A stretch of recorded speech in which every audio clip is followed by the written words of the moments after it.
The United States and the European Union used to walk in lockstep when it came to sanctions on Russia. No longer. The Allied efforts begun during the Obama administration were meant to push a resolution of the Ukrainian crisis after Russia's annexation of Crimea and its rather obvious but unacknowledged efforts to destabilize the eastern parts of Ukraine.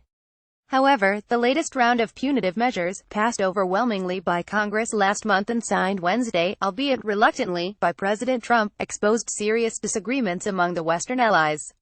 The measures, fueled in part by a desire to punish Russia for its interference in the 2016 U.S. elections, order new sanctions on companies involved in Russian-financed offshore oil projects and oil and gas pipeline construction.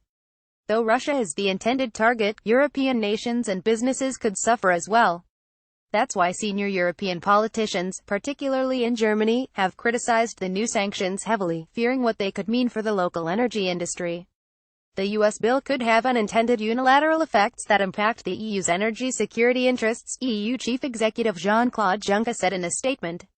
America first cannot mean that Europe's interests come last.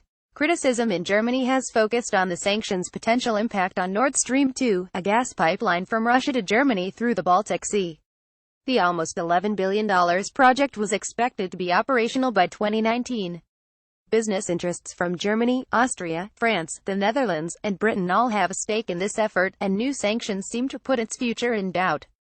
The German Foreign Minister, Sigmar Gabriel, has gone so far as to criticize the sanctions as an opportunity for U.S. energy companies to boost their earnings by barring Europeans from doing business with their Russian rivals and also exporting more liquefied natural gas from the United States to Europe. Sanction policies are neither a suitable nor an appropriate instrument for promoting national export interests and the domestic energy sector, Gabriel said in a statement. Our stance remains that we will not accept any extraterritorial use whatsoever of these U.S. sanctions against European companies. Brigitte Cypries, who followed Gabriel as economy minister, urged countermeasures against the United States for the sanctions. We consider this to be a violation of international law, she said. Such comments will easily please Russian President Vladimir Putin, who is always up for driving a wedge into transatlantic relations. In fact, the German criticism echoes statements by the Russian leader about the United States' promotion of its own exports. Politicians and business people, if associated with Russia, like to pretend this is all just about business. It's not. The EU may actually be more concerned about markets and basic questions about who controls the energy supply. For the Kremlin, energy equals power. Nord Stream is a subsidiary of Gazprom, the Russian energy conglomerate.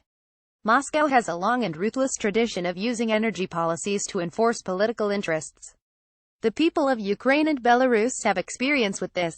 Accordingly, some members of the EU, especially those in the eastern part who have distinct and painful memories of dealing with Moscow during Soviet times, do not want to be dependent on Russia for their energy needs. Currently, Russia supplies about a third of gas imports to the EU, with some countries getting 100% of this vital resource from the Russians. From this perspective, U.S. sanctions affecting European companies might have a positive side. As tensions continue to rise between Russia and the West, the need for a diversified energy portfolio grows more obvious, not only for energy security, but also to fuel stronger competition among the energy giants. Brussels, home base for the EU, wants to diversify energy supplies and routes but has failed so far. Germany has been putting its own economic interests first.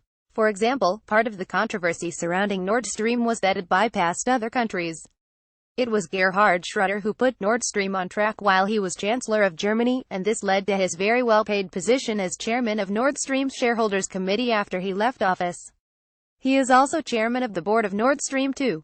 This association taints members of Schröder's old party, the German Social Democrats, such as Gabriel and Cypries, with a whiff of scandal.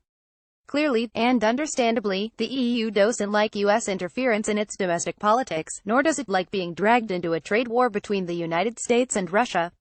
And perhaps the United States can do a better job in the future of coordination on sanctions. But the potential bright side of this spat among allies is the realization that the EU must work harder on its energy security, including a diversified supply system. All EU member states should join in developing an advanced and stable energy policy, even if it takes a little nudge from outside to get the ball rolling.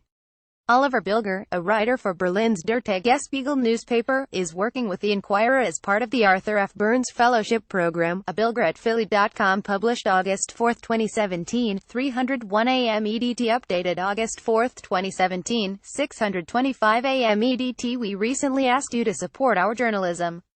The response, in a word, is heartening. You have encouraged us in our mission to provide quality news and watchdog journalism. Some of you have even followed through with subscriptions, which is especially gratifying. Our role as an independent, fact-based news organization has never been clearer. And our promise to you is that we will always strive to provide indispensable journalism to our community. Subscriptions are available for home delivery of the print edition and for a digital replica viewable on your mobile device or computer.